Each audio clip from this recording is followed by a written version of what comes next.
嗨，大家好，我是小印。今天我们要来拆解一个听起来高大上，但其实超有用的东西 ——Google AI Studio。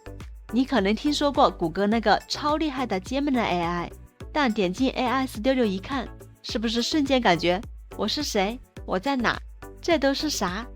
别怕，说实话，我也是花了好多时间研究它，深入了解后才发现，它远比我想象的更强大。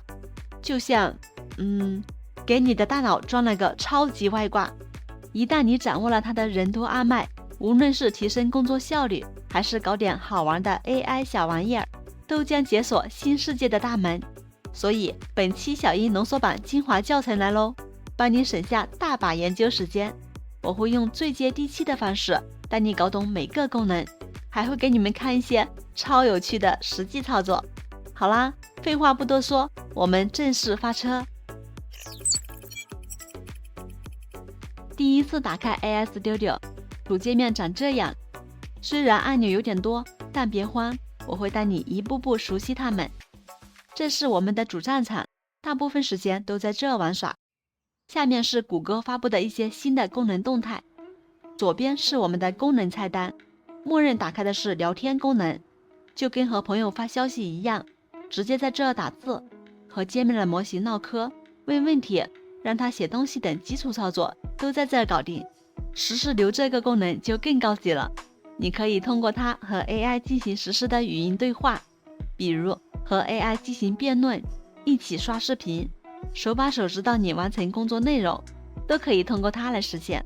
我们后面细说。生成媒体这个功能是让你的脑洞变成现实的关键。这里有5种模型可以选择。Gemini 图片生成的特点是，它能通过上下文来理解你的想法，把图片进行多轮的迭代创作。比如，我想让它给我生成一张正在包饺子的小橘猫，在这里输入提示词，它能很好的理解我的创意。如果我对这张图不满意，可以直接让它帮我调整。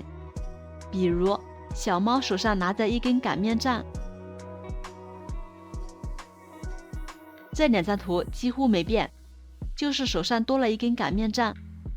我们继续，旁边再加几个小句子。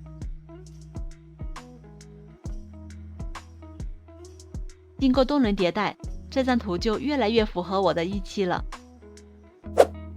Gemini 语音生成是谷歌最新推出的文字转语音功能，它和我们以前用过的 TTS 有啥不一样呢？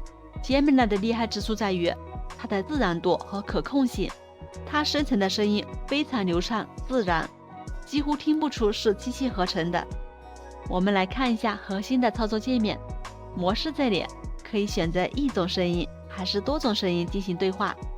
如果选择单个声音，则直接在输入框中指定语音的风格，然后在冒号后面加上要朗读的内容即可。这下面是不同场景下的使用示例，比如点击恐怖故事，这里会告诉你提示词应该填什么，音色选择哪个更合适。点击可以试听。 Ready to build something awesome today? What idea do you want to bring to life? 声音非常多，一共有30种。这里正在生成这段文字的音频，我们来听一下生成的效果。 All right, so gather round close. This one's a bit spooky. 怎么样，是不是很自然？点击下载，可以把这段音频直接下载到本地。我们再来试试多个声音对话，在这里定义对话的风格，这里输入第一个人说话的内容，这里输入第二个，这个是演示示例。点击添加，可以加入后续的对话内容，这里不局限于一种语种哦。比如这里说的是英文，从这里开始说中文，看看它会不会自动转换。模拟一个长辈吧，可可，小明啊，天气预报说今天要下雨，记得带伞。再加入小明的对话内容，知道啦，爷爷，我还会带上我的小黄鸭雨靴。添加好后，在这里分别定义说话人的声音，比如第一种声音，我用这个；第二种，改成这个。点击生成。Hello, we're excited to show you our native speech capabilities. Where you can direct a voice, create realistic dialogue, and so much more. Edit these placeholders to get started. 小明啊，天气预报说今天要下雨，记得带伞。知道了，爷爷，我还会带上我的小黄鸭雨靴。听到了吗？它不但能自动转换语种，更夸张的是，我并没有让它模拟老爷爷和小孩的语气，它居然能自主根据对话内容，模拟出老爷爷慈祥的声音和小明欢快的回应。如果你的对话中有很多拟声词，比如这个壳壳，你可以把温度适当调高，看看它会有什么变化。我们重新生成一个。Hello, we're excited to show you our native speech capabilities. Where you can direct a voice, create realistic dialogue, and so much more. Edit these placeholders to get started. 小明啊，天气预报说今天要下雨，记得带伞。知道了，爷爷，我还会带上我的小黄鸭雨靴。这个壳壳模仿得太像了，我再让他用中国广东腔来说一个。生成。Hello, we're excited to show you our native speech capabilities. Where you can direct a voice, create realistic dialogue, and so much more. Edit these placeholders to get started. 小明啊，天氣預報書啊，真有個鯊魚，記得帶傘。知道啦，爺爺，我還會帶上我的小黃鴨雨盒。好魔幻。我们再来看看 Image 3模型，这个功能也是今年5月份上线的，是 Google 目前最顶尖的文森图模型。它的细节捕捉能力和对提示词的理解都非常准确，几乎不怎么要抽卡。我们来挑战一个细节丰富的场景，一款环保概念的智能手表，表带由回收海洋塑料制成，表盘显示着简约的健康数据，自然光照，产品摄影风格，比例可以设置成16:9，点击生成。OK， 来看看生成后的效果。它完全理解了我的想法，不管是细节还是材质，看起来都特别真实。Real 则是文森视频功能，只要扔给 AI 一段描述文字或者图片，它就能帮你生成视频。我们来试一下生成的效果。一只快乐的金毛犬在阳光明媚的公园里追逐红色飞盘，镜头缓慢跟随。我们来看一下效果。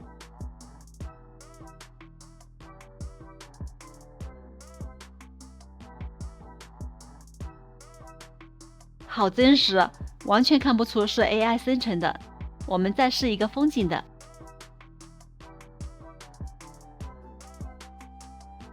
来看一下，哇，这运镜，包括这光影，这氛围，几乎能达到专业团队拍摄的大片水准了。当然，你要是给它一张图片，让它动起来，也是非常简单的。比如，这是一个晨练画面，点击添加，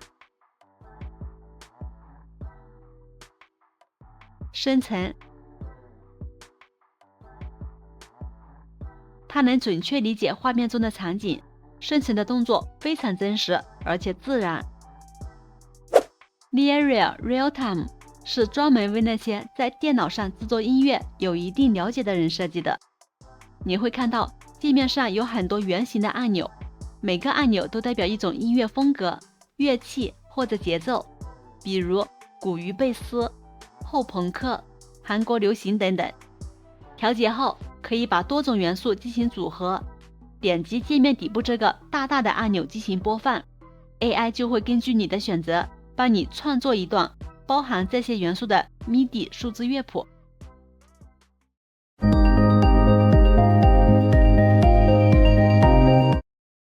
生成后，还可以点击下载图标，把这个 MIDI 文件下载到你的电脑里。如果你脑子一片空白，不知道写什么歌，点击刷新，它可以随机组合一些风格，帮你打破创作瓶颈哦。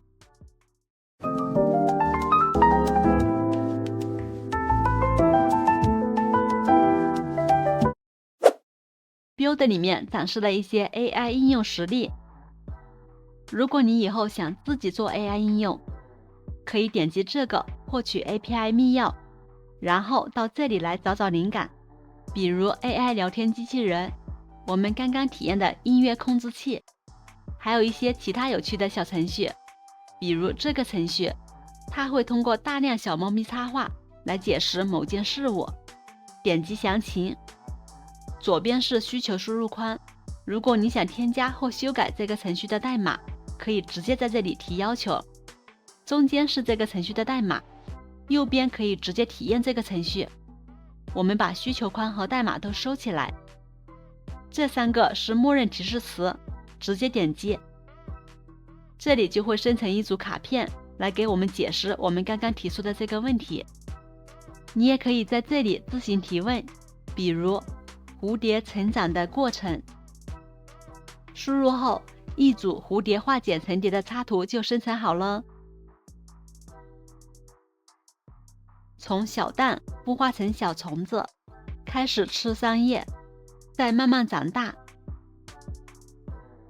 蝶茧，再慢慢变化，直到变成小蝴蝶飞走。每一步都会有一个对应的插图，非常形象。刚刚我发现它在生成的过程中并没有任何提示让我等待，感觉体验不够好，我要给它提个需求。我在这里输入，请在生成画面前写上正在生成，并展示一个努力加载的动画。 OK， 点击发送，看看它能不能理解我的意图。它已经在改写代码了。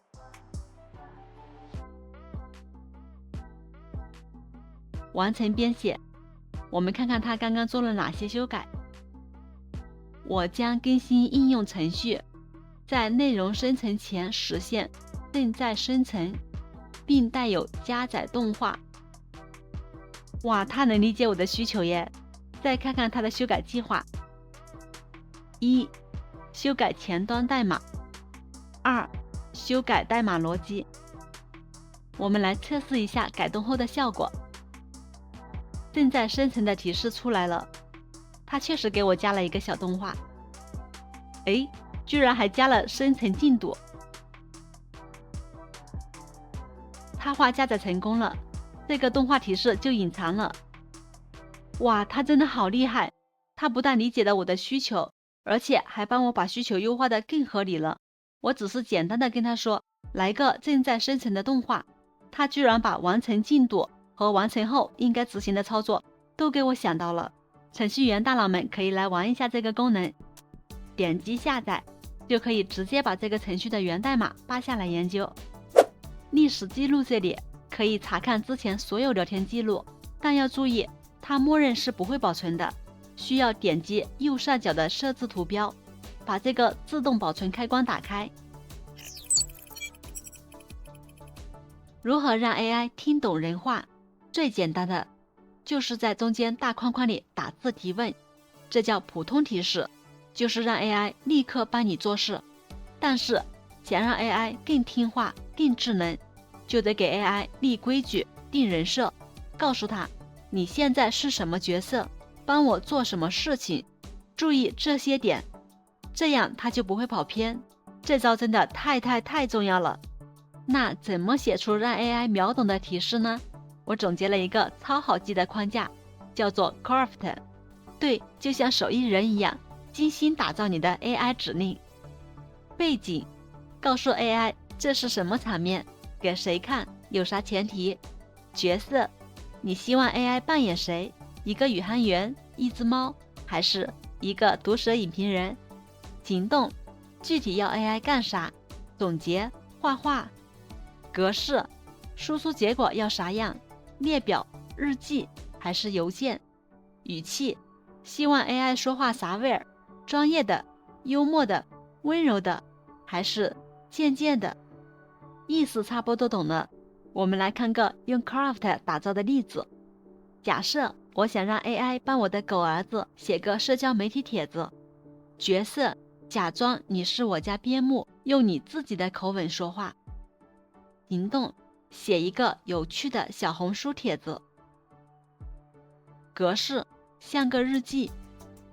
背景，你今天下午在公园玩得很开心，追了半天蝴蝶也没追到，有点小沮丧，但还是很可爱。语气要可爱，有点调皮，像个真的小狗。也可以再多给他一些资料，这里我再给他一张狗狗在公园的照片。额外资源，这是你今天的靓照。点击运行。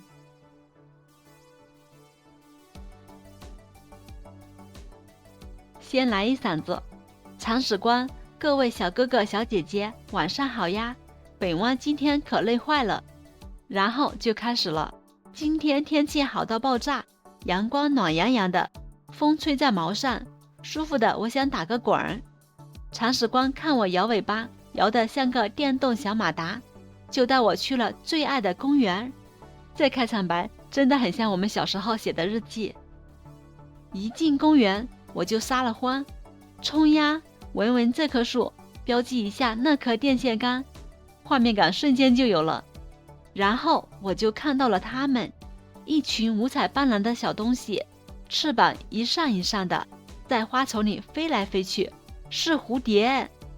切入的很自然哦，还加了蝴蝶的小表情符号。呜呜，一只没抓到，本汪有点小失落，垂头丧气的样子。铲屎官说特别可爱，还给我拍了照片，就是你看到的这样。为了安慰我受伤的小心灵和跑细了的小腿，铲屎官给我戴上了这个花花眼镜。他说我是花仙狗，戴上这个，下次蝴蝶就会自己飞到我眼睛上来。哼，我才不信呢。不过好像还挺别致的。你们说我这个新造型酷不酷？能不能成功伪装？下次一举拿下那些调皮的蝴蝶？哇，他真的太厉害了！这里不是简单的描述一下图片的元素，他居然能根据我给的图片和抓蝴蝶的主题关联上，而且还说是主人给带上的，这就更贴合现实了。但是我还是觉得它不够狗，不够调皮，能不能再细精一点，加点内心 OS， 用点网络流行语，比如内层狗之类的。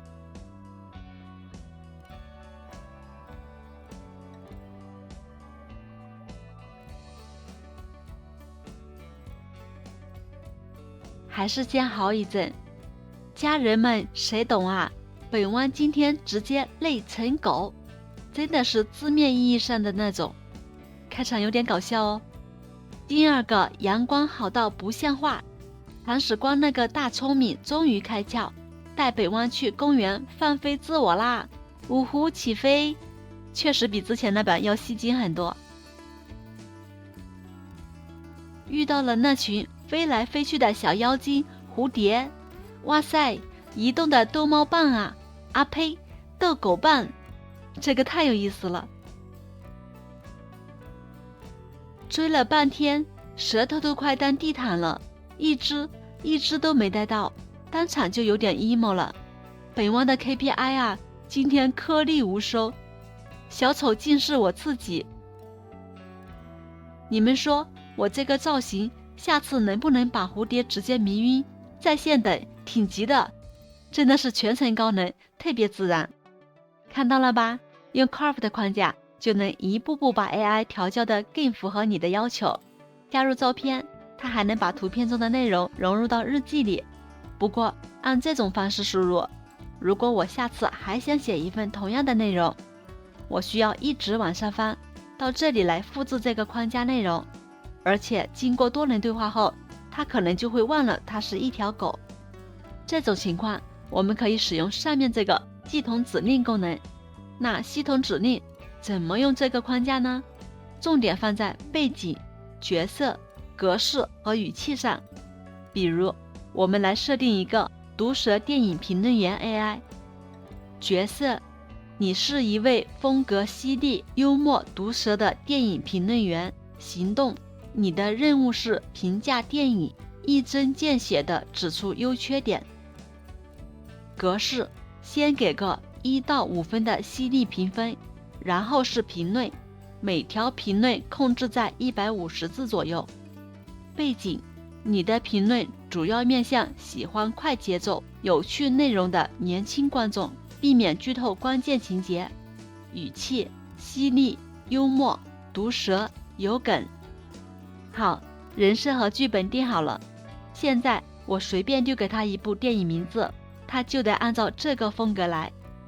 比如问他评价一下《哪吒之魔童闹海》。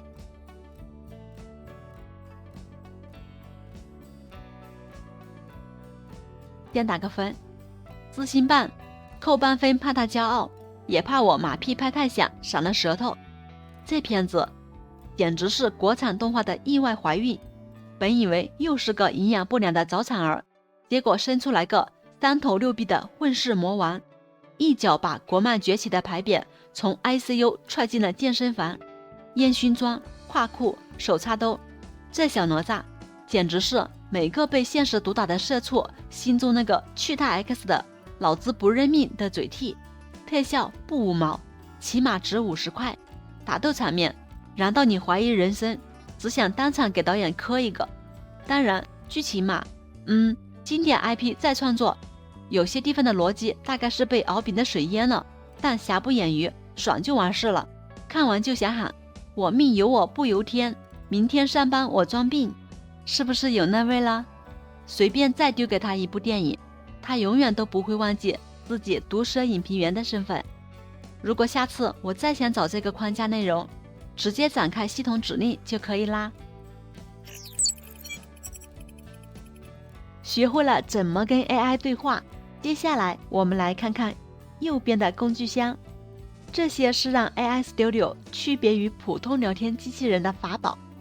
模型这里可以切换不同的 Gemini 版本。Google 这次的更新非常贴心，把模型都分类好了，有预览版、Gemini 2、Gemini 1.5， 还有开源的 Gemma 系列，一目了然。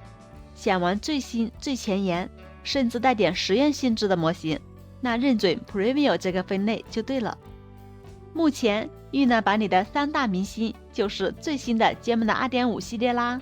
Gemini 2.5 Flash 417对标的是 OpenAI 的 O4 Mini， 它的核心优势是速度快、效率高，而且成本更低，特别适合那些需要快速响应的应用场景，比如聊天机器人、快速进行视频内容摘要，或者大规模调用。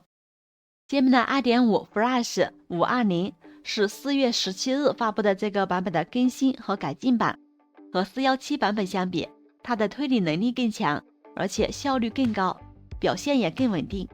这样说可能不太好理解，没关系， AI Studio 给我们配置了一个模型比较功能，左边选择417版，右边设置成520版。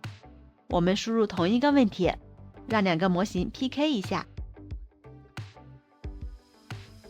2个模型都在思考。右边的出来了。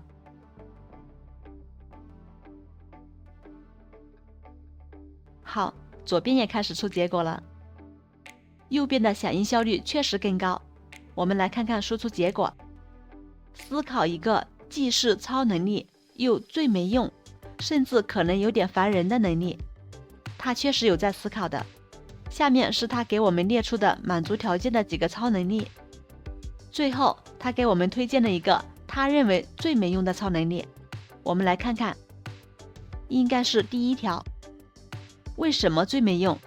你自己本来就计划要说出来的话，提前1秒知道，没有任何实际价值，甚至可能成为一种认知负担。再来看看417这边，他直接给出了一个结果。下面是这个能力的说明，没有其他备选。这2款模型对比，不管是从效率还是完成的质量，520版确实更胜一筹。如果说 Gemini 2.5 系列的 Flash 版主打效率高、成本低，那 Gemini 2.5 Pro 则更聚焦编程与复杂任务处理，比 Flash 版更智能，但成本更高。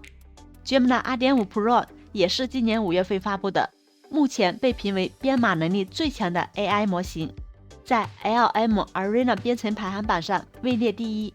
同时，在 WebDev Arena 排行榜上， Gemini 2.5 Pro 在创造美观且实用的网页应用方面获得了人类评审的最高评分，甚至远远超越了昔日霸主 Anthropic 的 Claude 3.7 Sonnet。 有多强呢？我们来让它生成一段代码测试一下。假设我想快速搭建一个产品反馈收集表单，包含常见的输入字段、星级评分和提交按钮。我们可以这样对 Gemini 2.5 Pro 说，请用 HTML、CSS 和 JavaScript 创建一个产品反馈表单，表单应包含一个文本输入框，用于填写用户昵称，一个文本区域，用于填写反馈内容，一个5星评级组件，用户可以点击星星来选择1到5星，一个提交按钮。请确保表单有基础的响应式布局和美观的样式。它开始帮我们编写代码啦。OK， 这个是前端代码，这个是样式文件，这个是脚本文件。它一共生成了3个代码文件，点击下载，把这些代码直接保存到本地。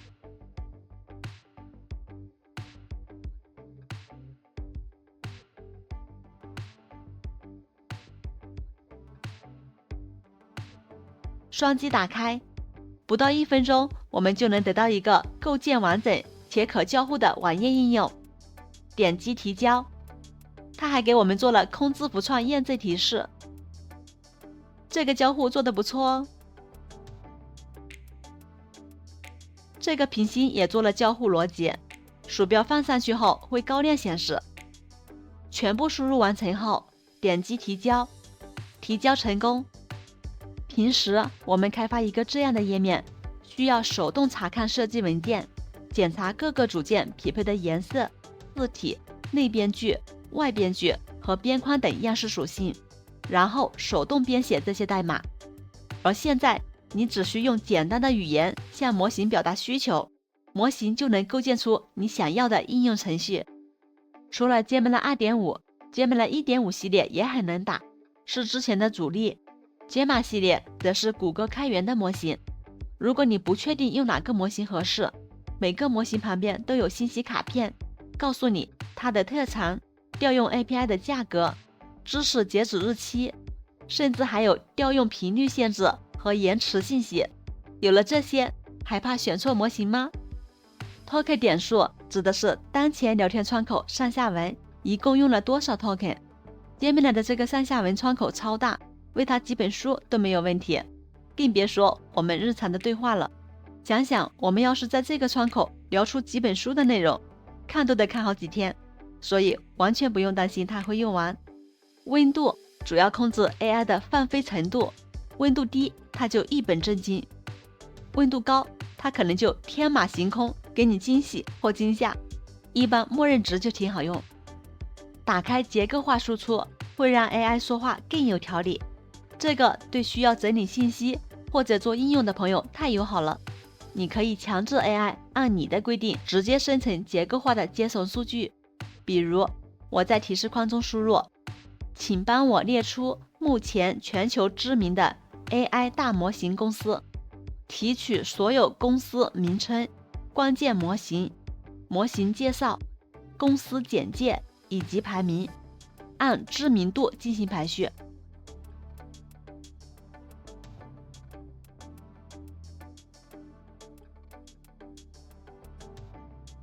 你看 AI 就会以这种数据结构非常规整的JSON格式生成它整合的信息，为我们节省了大量数据清洗时间。点击复制就能直接用到你的项目代码或者数据库里了。如果你想要更复杂的结构，点击编辑，在这里可以选择用代码或者可视化的方式自定义你想要的输出结构。打开代码执行开关，可以让 AI 不仅能写代码，还能运行代码，帮你调用外部接口做计算、处理数据都行。这么说可能有些抽象，我来给大家演示一下。假设我是个小店店主，每个月都会记录销售额。现在我想快速看看销售趋势，还想把图表插到我的周报里。这是我的销售数据。首先，我们不开启 Code Execution， 然后问 Gemini， 根据以上销售数据，请使用 Pencil 的 Matplotlib 库生成一个销售额随月份变化的折线图，将图片保存为销售趋势.png， 并告诉我如何下载它。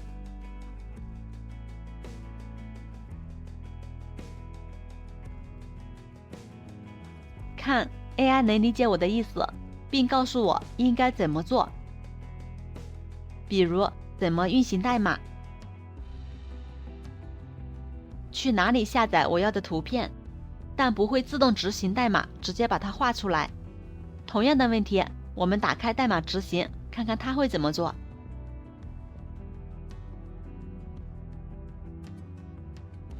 它写出了这段代码，并且直接执行了这段代码。在这里把我要的插图也生成好了，我只要下载使用就可以了。下面我们再来看看函数调用，这个有点进阶，需要有一定编程基础的小伙伴才能玩明白，但它是一个非常有潜力的功能，也是让 AI 从聊天走向办事的关键。比如让 Gemini 帮你查天气、订机票、查公司数据库中的数据等等。这些事情 AI 原本是做不到的，因为它只是个语言模型，但通过调用外部的数据接口， AI 就能指挥你自己的程序去完成这些任务，然后把结果用清晰易懂的语言反馈给你。比如我让它查询一下我公司的产品库存，查一下 SKU001 的库存有多少。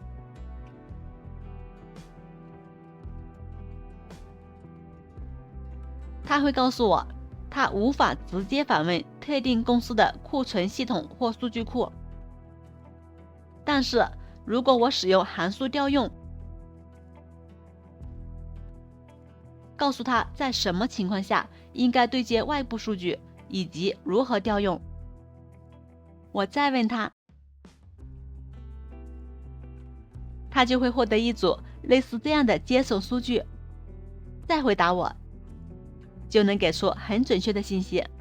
AI Studio 这里主要用来帮助我们理解和体验对接 API 后的效果，一般情况下我们用不到它。使用谷歌搜索进行基础调整，这个非常重要。开启它， AI 在回答问题前会先去谷歌搜索相关信息，防止它一本正经的胡说八道，还能获取最新信息。比如我想知道深圳2025年5月24日多少度，它是无法给到我的。我们打开 Grounding 再试试，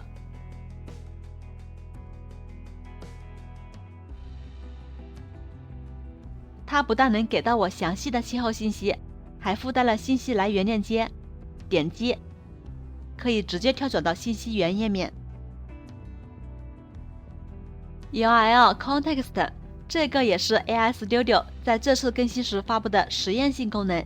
开启后，你在提示中添加网页链接时，它会立刻明白你希望它从这些链接中寻找答案，而不仅仅依赖它训练的知识库。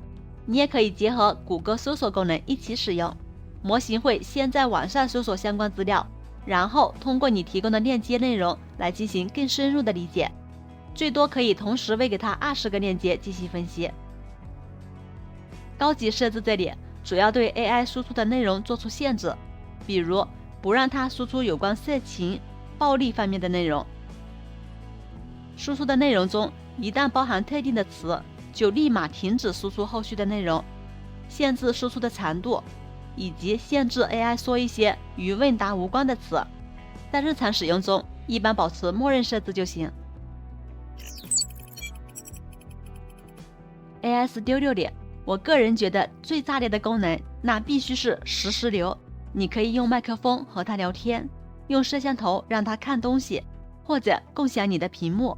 上个视频我给大家实测了 Gemini AI 教我使用 Google AI Studio， 手把手教我成功设计了视频的封面，还教会了我使用 Excel 中的功能。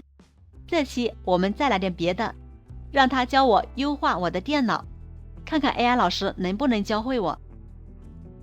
OK， 点击 Stream， 在右边可以设置喜欢的声音，然后点击共享屏幕，选择要分享的软件。因为我要分享的是我的操作系统，这里我选择分享整个屏幕。点击分享后，就可以跟 AI 对话了。你好，我的 Windows 电脑最近开机特别慢，感觉等好久才能进入桌面。我怀疑是不是有很多软件在开机的时候自动启动了，占用了资源。你能一步步指导我应该怎么操作吗？好的，没问题。我可以逐步指导你查看和管理开机启动项。首先，请你同时按下键盘上的 Ctrl、Shift 和 Escape 键，打开任务管理器。是这个吗？是的，就是这个。现在，请你看一下任务管理器的顶部标签栏，找到启动应用那一项，并点击它。点击了。好的，现在你应该看到一个在开机时会自动启动的应用程序列表。这个列表会显示启动影响，你可以看看哪些程序的启动影响是中高或者高。你能帮我看看哪些是可以停用的吗？好的，我看到 wshelper.exe 这个程序的启动影响是高，建议你可以禁用它。我要怎么停用它？首先，用鼠标左键单击 wshelper.exe 这个程序，选中它，然后在窗口右下角找到禁用按钮，用鼠标点击它。你看到禁用按钮了吗？看到了。好的，点击那个禁用按钮，这样这个程序就不会在开机时自动启动了。你可以按照同样的方法检查其他启动影响高的程序，然后决定是否禁用它们。记得，不确定的程序不要轻易禁用。怎么样？在 AI 的帮助下，是不是轻松找到了你想要的功能？它还能判断哪些是可以关闭的，并且提醒我不确定的程序不要轻易禁用。真的很智能，就感觉我身边坐着一位经验丰富的电脑老师，一步步指导我完成优化。除了是老师，它还可以是我那塑料姐妹花，陪我一起看视频。还是这个 Share Screen 功能，点击分享我正在播放的视频。嗨，你能像我闺蜜一样陪我看球，然后跟我一起聊八卦吗？没问题呀，我们一边看球一边聊八卦，绝对没问题。你想聊什么八卦？你知道这是哪两个队在比赛吗？这是皇家马德里和巴黎圣日耳曼的比赛，比赛现在是1-1平。刚才皇家马德里的 C 罗踢进了一个点球。C 罗在哪一队？ C 罗在皇家马德里队友，他刚刚攀踢进了一个点球，表现非常好。他穿什么颜色的衣服？他穿的是皇家马德里队的白色球衣。哦，他是几号球员？他是7号球员，他的球衣背后印着7号和他的名字。他们分别用的什么战术？皇家马德里看起来更偏向于进攻，喜欢通过快速的传球和球星的个人神力创造机会。巴黎圣日耳曼则强调防守反击，利用球员的速度和技术寻找进攻的机会。你更喜欢哪种战术？你更喜欢哪种战术？我个人比较喜欢皇家马德里的进攻战术，看起来更激情，更有观赏性。不过，巴黎圣日耳曼的防守也非常出色，能够限制对手的进攻，各有千秋。你更喜欢哪支球队？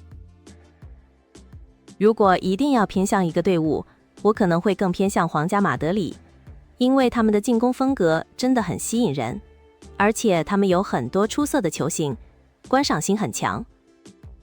很开心能和你一起看球，我们下次再聊。我也很高兴能跟你一起看球，随时欢迎你来找我聊天，我们可以一边看球一边聊八卦，这样看球就更有趣了。他的反应真的超快，而且作为 AI， 他居然跟我说他更喜欢皇家马德里，难道他真的有自己的想法了吗？你有没有想过，如果 AI 不但能看到你电脑中的画面，它还能直接看到你面前的世界，会发生什么？答案就是Stream 模式下的微波看功能，它就能实时看到你，跟你互动。比如你正在组装宜家家居，你可以把手上的说明书和配件给它看，让它一步步教你如何组装。或者你在做某组瑜伽动作时，不确定是否标准，你完全可以让 AI 来指导你，它绝对是神助攻。这个 Talk 功能，它可以实时响应你的问题，用来做头脑风暴或者探讨一些观点非常有用。它比用文字回答响应更迅速，用户提问后，语音助手可以立刻开始回答，也避免了去阅读一大段枯燥的文字。下面我将用这个和 AI 来一场辩论赛，带大家切身体会一下 Talk 功能的响应速度和回复质量。使用非常简单，直接点击 Talk 即可开始对话。那我开始咯。你好，你能和我进行一场辩论吗？主题是人工智能最终会取代人类吗？你先发言，你的立场是 AI 最终会取代人类。好啊，我很乐意这个 topic 跟你debate。我的观点是，人工智慧最终会取代人类，因为随着技术不断进步， AI 会在很多方面都超越人类，包括体力、智力，甚至情感方面。这可能会导致 AI 在社会中扮演更重要的角色，甚至最终完全取代人类。你觉得呢？我不认同你说的 AI 在情感方面会超越人类。AI 缺乏人类的同理心和生活经验，不可能真正理解情感。是的， AI 在目前可能还没有人类的同理心和生活经验，但是随着技术的发展， AI 可能会学会模拟人类的情感和互动，甚至在某些方面可能会超越人类。它可能会通过学习大量数据来理解人类的情感和行为，并做出相应的反应。所以，完全取代人类也不是不可能的事。情感模拟和真正的情感理解是两回事。模拟情感并不意味着 AI 能体验或理解情感的本质。的确，模拟和真正的理解不是不同的事，但随着 AI 不断学习和进化，它可能会越来越接近人类的情感理解，甚至有可能发展出自己的情感体验。此外， AI 在某些方面可能比人类更好效率，无论是工作还是解决复杂问题，也可能会让 AI 在社会中扮演更重要的角色。即便 AI 最终发展出自己的情感体验，但是人类在提供真正同理心和建立深层次人际关系方面的独特价值，也是 AI 难以复制的。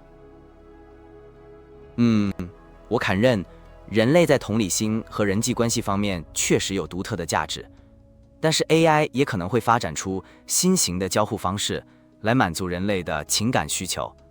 而且，随着 AI 的不断发展，它可能会在很多领域都超越人类，使得人类在很多方面都变得不那么重要。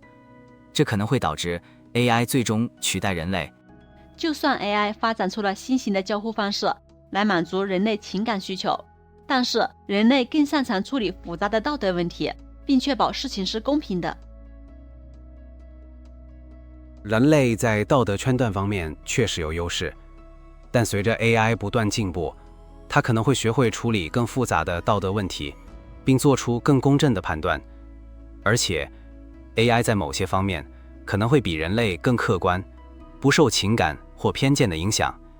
这也可能会让 AI 在道德判断方面发挥更重要的作用。 AI 学习的内容是人类提供的，你只是按照人设定的程序来做。如果设定程序的人有偏见， AI 也会跟着出错。这也是一个重要的问题，但随着 AI 的发展，它可能会学习更多的数据，并进行交叉验证，从而减少偏见的影响。而且，我们可以通过更严格的监管和审查，来确保 AI 的算法是公平和透明的。所以，虽然 AI 可能会出错，但它还仍然可能在道德判断方面达到很高的水平。AI 系统虽然可以通过人类监管和审查，但如果负责检查的人本身就有偏见，那还是没有用。而且，谁来决定 AI 的标准呢？这本身就是一个很难解决的问题。这个 concern 很重要，但随着 AI 的发展，我们可以通过多方的协作和持续改进，来确保 AI 的标准是公正和透明的。我们可以建立跨学科和跨文化的团队，来制定 AI 的规则，并且定期审查和更新这些规则。此外，我们可以鼓励公众参与，监督 AI 的发展和应用，确保 AI 系统能够符合社会的期望。所以，虽然有挑战，但我们还是可以努力让 AI 变得更公正和可靠。就算我们努力做到最好， AI 还是可能出错，而且最终还是要靠人来判断什么是对的。的确，人类在最终判断方面仍然有扮演重要的角色，但随着 AI 的能力不断提升，它可能会在很多方面都超越人类，并且提供更准确和可靠的信息。